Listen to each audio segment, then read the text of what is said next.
what's the user's next question?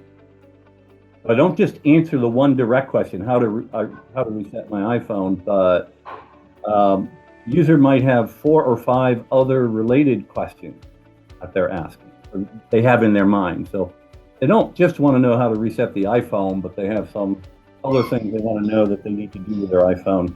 So if I can build my content so it answers this question about how to reset the iPhone, but that it also answers these other very closely user-related questions, Google will potentially see that as a more valuable piece of content.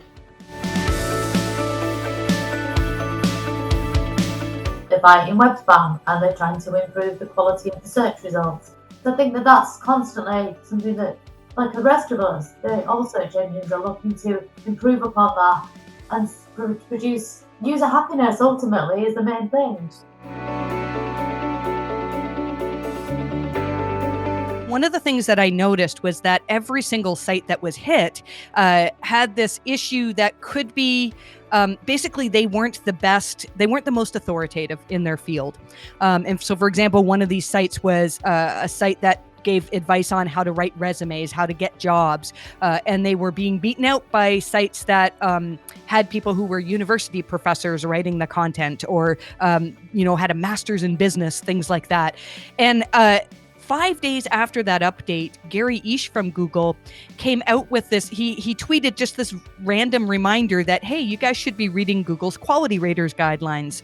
And so I started looking at the guidelines, thinking, could this be connected?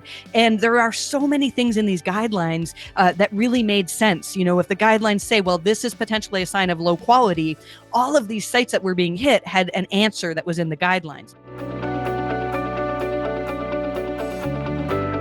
I think readability score is sometimes a bit tricky, but I could imagine if you know your audience well, then maybe that's something to focus on.